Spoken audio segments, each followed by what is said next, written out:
নমস্কার, আপনারা দেখছেন রূপম টিভি।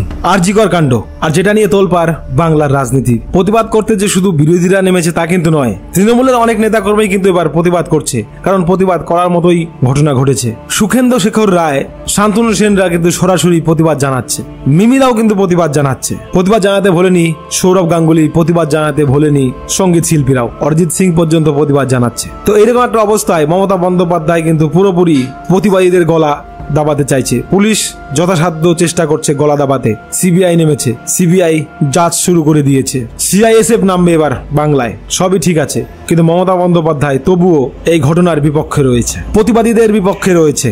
এইরকম একটা অবস্থায় অভিষেক ব্যানার্জিকে মাঠে ময়দানে দেখা যাচ্ছে না। প্রথম অভিষেক বন্দ্যোপাধ্যায়কে দেখা গিয়েছিল, তিনি বলেছিলেন ফাঁসি চাই। তারপর থেকে আর অভিষেক ব্যানার্জির পাত্তা পাওয়া যাচ্ছে না, কারণ মমতা বন্দ্যোপাধ্যায় সম্পূর্ণ এই প্রতিবাদী আন্দোলনটাকে দমানোর চেষ্টা করছে, কিন্তু ভুল করছে। এটা বুঝতে পারছেন অভিষেক ব্যানার্জি, তিনি চুপ রয়েছেন, কারণ তিনি বুঝতে পারছেন যে কাজ করতে চাইছে মমতা বন্দ্যোপাধ্যায়, তার ফলে কিন্তু তার সরকারের পতন হতে পারে। এবার মমতা বন্দ্যোপাধ্যায় অভিষেকের কথা শুনছে না, অভিষেক বসে আছে। যাই হোক, অভিষেক ব্যানার্জি কোথাও না কোথাও বুঝতে পারছেন এই আরজিকর কাণ্ড নিয়ে বাংলায় তৃণমূলের সর্বনাশ হতে পারে, কিন্তু অভিষেকের কোনো কথাই শুনছে না।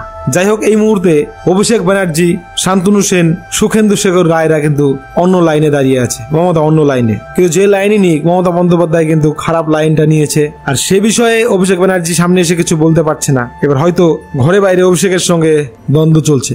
তো যাই হোক, এটা বোঝা যাচ্ছে তৃণমূল কিন্তু এবার খণ্ড খণ্ড হতে চলেছে। সময় আর বাকি নেই, হয়তো আমরা দেখবো তৃণমূল বিভক্ত হয়ে গেছে বিভিন্ন শিবিরে।